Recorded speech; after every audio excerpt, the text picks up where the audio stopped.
الحمد للہ وحدہ لا شریک لہ والصلاة والسلام علی من لا نبی بعد۔ پارہ نمبر 6۔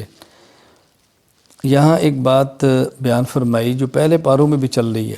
یہود و نصارہ کے جرائم بیان کی ہیں، مختلف طریقوں سے دین پر حملہ کرنا اور دین کو مجروح کرنا، حضرت عیسیٰ علیہ السلام کو قتل کرنے کی کوشش کرنا، سازشیں کرنا، اور پھر یہ بتایا کہ انہیں کوششیں کی ہیں، سازشیں کی ہیں مگر ناکام رہے ہیں۔ اور اسی طرح ان میں سے نصارہ کا جو عقیدہ تھا، عیسائیوں کا، اس کا ذکر کیا ہے کہ وہ عقیدہ تثلیث کے قائل تھے، ثالث الثلاثہ۔ وہ کہتے ہیں عیسیٰ علیہ السلام بھی تین میں سے ایک خدا ہے، روح القدس خدا ہیں، اللہ تعالیٰ خدا ہیں، عیسیٰ علیہ السلام خدا ہیں، تین کا مجموعہ خدا ہے۔ مختلف ان کے ذہان تھے، بہرحال عقیدہ تثلیث ہے، تو اس کا اللہ تعالیٰ نے باطل ہونا اور غلط ہونا بیان فرمایا۔ سورۃ المائدہ، المائدہ کہتے ہیں عربی میں دسترخوان کو، چونکہ اس میں ذکر ہے اس بات کا کہ عیسیٰ علیہ السلام نے اللہ تعالیٰ سے دعا مانگی تھی کہ یا اللہ مائدہ یعنی دسترخوان آسمان سے نازل فرما، اس لیے سورت کا نام ہی سورۃ المائدہ ہے۔ اس میں اللہ تعالیٰ نے حلال اور حرام چیزوں کا قدر تفصیل کے ساتھ ذکر فرمایا ہے، حکم دیا ہے عہد کو پورا کرو، وعدوں کو پورا کرو، معاملات کو ٹھیک رکھو۔ جو حرام چیزیں ہیں، مردار ہے، جب ذبح کرتے ہیں تو رگوں سے خون نکلتا ہے، دم مسفوح، بہنے والا خون ہے، خنزیر کا گوشت ہے، وہ جانور جو غیر اللہ کے نام پر ذبح کیا جائے بطور خاص، یہ وہ مردار ہیں کہ جس سے تمہیں بچنا چاہیے، تمہارے اوپر حرام ہیں۔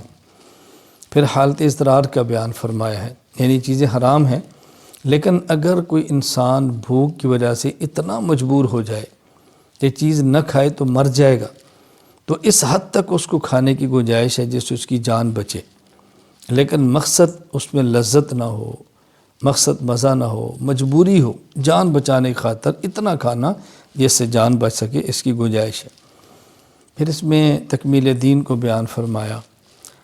اللہ رب العزت نے اپنے پیارے حبیب حضرت محمد صلی اللہ علیہ وسلم پر دین کو کامل اور مکمل فرما دیا ہے۔ دین کے کامل اور مکمل ہونے کا معنی یہ ہے اللہ تعالیٰ نے کچھ مسائل قرآن کریم میں بیان فرمائے، کچھ مسائل احادیث میں بیان فرمائے، اور بعض مسائل کے لیے قرآن کریم اور احادیث میں اصول بیان فرما دیے، جن اصولوں کی روشنی میں باقی ماندہ مسائل کو نکالا جائے گا، اور ان مسائل کو نکال کر دینے کے لیے اللہ نے امت کو مجتہد اور فقہ عطا فرما دیے۔ تو یہ معنی ہے کہ اللہ تعالیٰ نے دین کو کامل اور مکمل فرما دیا، یعنی سب چیزیں اپنے پیارے حبیب صلی اللہ علیہ وسلم کے ذریعے اس امت کو اللہ تعالیٰ نے عطا فرما دی ہے۔ یہود و نصارہ کا ایک دعویٰ تھا ہم اللہ تعالیٰ کے بیٹے ہیں، اللہ تعالیٰ کے محبوب ہیں، اللہ تعالیٰ ہمیں عذاب نہیں دیں گے۔ ان کے اس دعوے کی تردید کی ہے کہ اللہ تعالیٰ کے ہاں تو معیار تقوی، نیکی، صحت عقائد ہے، تو وہی اللہ تعالیٰ کا محبوب ہے جس کی عقائد ٹھیک ہے اور اعمال ٹھیک ہے۔ اگر عقائد میں فساد ہے تو اللہ تعالیٰ کا محبوب کیسے ہو سکتا ہے؟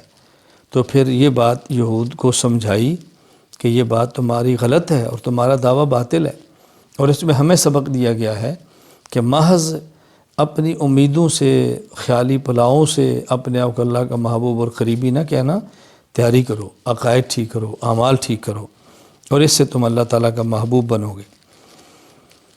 پھر اس بارے میں حضرت آدم علیہ السلام کے دو بیٹے حابیل اور قابیل کا ذکر فرمایا ہے، کیونکہ آدم علیہ السلام اور اماں حوا دنیا کے پہلے خامد اور بیوی ہیں، تو حضرت حوا کے پیٹ سے ایک بیٹی اور بیٹا پیدا ہوتا، پھر بیٹی اور بیٹا پیدا ہوتا، تو جو اکٹھے بیٹی اور بیٹا پیدا ہوتے ان کا آپس میں نکاح نہیں ہوتا تھا، بلکہ ایک پیٹ سے بیٹا، پھر بعد میں بیٹی، ایک پیٹ سے بیٹی، دوسرے پیٹ سے بیٹا، ان کا نکاح ہوتا۔ تو قابیل کے ساتھ جو بیٹی پیدا ہوئی وہ چاہتا تھا میرا اس سے نکاح ہو نہیں سکتا تھا، تو قابیل نے اس مقصد کے لیے حابیل کو قتل کر دیا۔ وہ واقعہ اللہ تعالیٰ نے یہاں بیان فرمایا، بڑی تفصیل کے ساتھ بیان فرمایا ہے۔ پھر ایک ہے چور، ایک ہے ڈاکو، ایک ہے باغی۔ اللہ تعالیٰ نے چھٹے پارے میں ڈاکوؤں اور باغیوں کی سزا کا ذکر فرمایا۔ بعض ایسے ہیں جن کو سولی پر چڑھا دینا چاہیے، بعضوں کے ہاتھ اور پاؤں کو مخالف جانب سے کاٹ دینا چاہیے۔ تو ان کی جو مختلف سزائیں تھیں وہ اللہ تعالیٰ نے بیان فرمائیں، اور پھر یہ بھی بیان فرمایا کہ ان سزاؤں کا بنیادی مقصد امت سے جرائم کو ختم کرنا ہے۔ یہ ایسی عبرت ان کو بنا دو کہ کوئی آدمی یہ گناہ اور جرم کرنے کی جرت نہ کرے۔ چھٹے پارے میں اسلامی قوانین اور حدود کو بیان فرمایا ہے، اس جرم کی یہ حد ہے، اس جرم کی یہ حد ہے۔ بعض جرائم کی حدود بیان کی ہے اور کہیں اللہ تعالیٰ نے ضابطے بیان فرما دی ہے۔ قرآن کریم کو دوسری کتابوں پر اللہ تعالیٰ نے فضیلت عطا فرمائی ہے، اور اس کا بھی ہاں چھٹے پارے میں ذکر فرما دی ہے۔ قرآن کریم باقی آسمان کی کتابوں سے افضل ہے۔ ایک تو اتنا کافی ہے کہ اللہ نے فرما دیا ہے، ہمارے آخری حبیب صلی اللہ علیہ وسلم پر نازل ہوئی ہے، لیکن وجہ بھی بیان فرما دی کہ اس میں عقائد، عبادات، اخلاقیات، معاشرات، معاملات، یہ پانچوں چیزیں موجود ہیں، اور جس طرح اس میں موجود ہیں اس طرح کسی آسمانی کتاب میں تفصیل کے ساتھ موجود نہیں ہے۔ لہذا قرآن کریم اس بنیاد پر باقی تمام آسمانی کتابوں سے اعلیٰ اور افضل ہے۔ پھر اللہ تعالیٰ نے کفار کے بارے میں بیان فرمایا کہ دیکھو کفار کی دوستی میں خطرات کتنے ہیں، نقصانات کتنے ہیں، یہ تمہارے ساتھ مخلص نہیں ہیں، ان سے یارانے مت رکھو، قلبی دوستی مت رکھو، اندر کا تعلق مت رکھو، تمہارا تعلق مسلمانوں سے ہونا چاہیے۔ اور پھر ساتھ یہ بات بھی سمجھائی کہ اللہ تعالیٰ تو اللہ تعالیٰ محتاج نہیں ہے تمہارے، تم اللہ تعالیٰ کے دین کو سنبھالو گے تو بہت اچھا، نہیں ہوگا تو اللہ تعالیٰ تمہارے جگہ کسی اور قوم کو لے آئیں گے، اللہ ان سے پیار کریں گے، وہ اللہ سے پیار کریں گے، اللہ کے راستے میں جہاد کریں گے، کسی ملامت کرنے والے کی ملامت سے ڈریں گے بھی نہیں، اور وہ لوگ دین کو پیش کریں گے، دین پر عمل کریں گے۔ تو ہمیں سوچنا چاہیے کہ ہم نے کفار سے یارانہ اور دوستانہ بھی نہیں رکھنا، اور ڈرتے ہوئے اللہ کے دین کے کام کے اندر لگا رہنا ہے۔ آخر میں ایک بات فرمائی کہ دیکھو تمہارے دشمن یہود بھی ہیں، تمہارے دشمن نصارہ بھی ہیں، یہودی بھی مسلمانوں کے مخالف ہیں، نصارہ بھی مخالف ہیں، دونوں تمہارے مخالف ہیں، لیکن ان میں زیادہ نفرت اور زیادہ دشمنی اور زیادہ کینہ مسلمانوں کے ساتھ جو رکھتے ہیں وہ یہود ہیں، اور عیسائی ان کی نسبت نرم دل ہیں۔